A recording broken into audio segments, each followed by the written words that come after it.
So I know it is astonishing to talk about The Force Unleashed again. Galen Marek, Starkiller himself, is somewhere in existence because according to some rumors, Star Wars The Force Unleashed 3 was in development way early in the 2010s and is sitting on a shelf. It is mid-development when Disney acquisitioned the Star Wars IP. So rumors are that there might be hope for Star Wars Force Unleashed 3 in today's post-Jedi Fallen Order world. There's a huge problem though, nothing is canon anymore.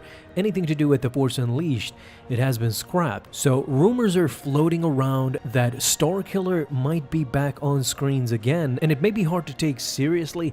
The thing about it is that there are currently factions, and most of the game of Star Wars The Old Republic, the online MMORPG, that are not considered canon in the slightest. One clear example of that is Darth Revan. While there has been mentions in The Rise of Skywalker or names thrown around, Revan is not officially yet canon. At least the personality and the character is definitely not canon. But if we see games like Galaxy of Heroes or The Old Republic, you can play as Darth Revan. You can play as a lot of characters that are not considered canon anymore or are from the past, from the LucasArts days. Who's to say that Starkiller is not somewhere in development sitting on a shelf? The rumor for a long time was that LucasArts was going to develop The Force Unleashed 3 after the massive success of 1 and 2. 2, albeit was controversial, people did not really enjoy it as much as Force Unleashed number 1, but all in all, a trilogy of that game would have been spectacular. The fact that LucasArts and Lucasfilms in general, the Star Wars IP, was bought up by Disney in 2013, 2012 to be more exact, everything in development stopped. Comics, novels, and even games. Games like The Force Unleashed 3, which is rumored to have been sitting in a shelf all this time, was mid-production basically. So this rumor comes from insider Daniel Richman, who is known for his Disney-based predictions and rumors, scoops, and such. To his Patreon backers, he told that a third entry in the series was potentially on the cards, and that EA and Disney are supposedly considering either giving fans a canon or possibly, like Galaxy of Heroes or The Old Republic, outside of canon story, sort of a mishmash of something that is not very clear but definitely the fans will enjoy. Now, I take this with extreme skepticism. I mean, do I believe that A Force Unleashed 3 was in play back when LucasArts was in charge?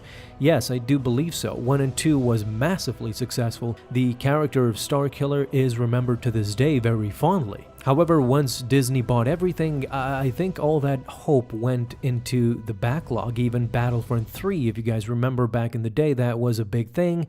A Darth Maul game was in development, so there's a lot of things that were there that were wiped out once Disney came in and gave the license to EA to start over. And we got a lot of great games. Battlefront 1 were lacking in content, but visually it was beautiful. Now Battlefront 2 is getting more and more good, to the point where people that are not Star Wars fans are playing Battlefront 2. And what can I say about Jedi Fallen Order? It is just a spectacular game, a single-player, story-driven game that really left me wanting for more, clamoring for more. I can't wait for a sequel, which is apparently coming. So, and the cherry on top, Star Wars Squadrons just released a month ago. So, all in all, great things came and are coming in the Star Wars game realm, but a Star Wars Force Unleashed 3 would be extremely confusing but intriguing at the same time. Now, of course, this Daniel Richman did not go into very detail beyond his report that the game exists somewhere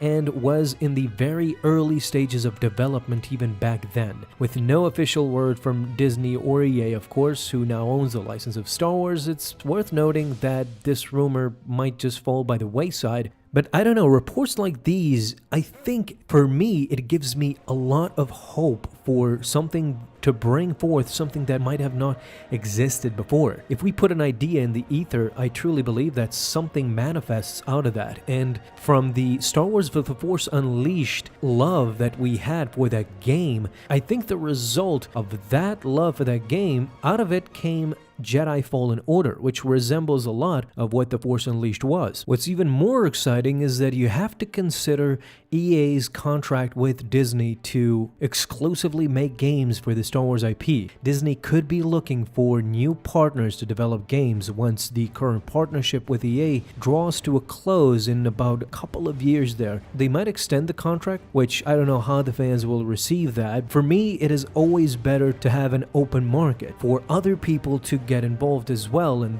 that's where we get diversity, that's where we get a multitude of other games that we can enjoy, and simply put, honestly, competition. If there's no competition, then there's no incentive. If you control the entirety of the IP, then there is no incentive for you to be better and just go after the money, which a lot of these corporations do. But if you have a competition, then you're looking at doing a better job other than just skating off. And that was the problem with the Battlefront franchise, that, you know, Battlefront 1 was accused of being just a cosmetically better battlefield. The Force Unleashed was what it was because LucasArts collaborated with a lot of different companies. Before the Disney acquisition, the games were part of the so-called C canon, meaning it was on par with the comics or other games for its impact on the overall story of the Star Wars saga. In other words, even back then, it was only considered canon when the books or movies did not directly contradict it, sorta. In the same way that the games were below the books, similarly, the books were always below the movies. The movies came first. Canon does exist to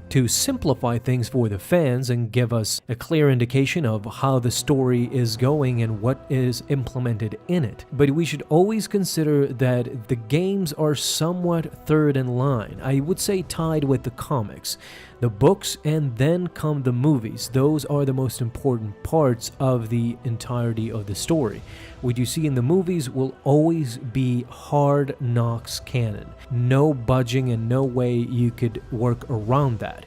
You can add to it with comics and games, but nothing else. So all in all, Star Wars The Force Unleashed 3, is it in development? I don't think so. I think it was in development, and we might get some leaks and something someday to know that it was progressing very well. But will Disney bring it back? I mean, sure, if they canonize Starkiller. Other than that, I don't think we have any hopes for The Force Unleashed 3 being developed anytime soon, but let me know, what do you guys think? As I said, I would love to put this in the ether and for the fans to take this and morphosize it into something real maybe someday.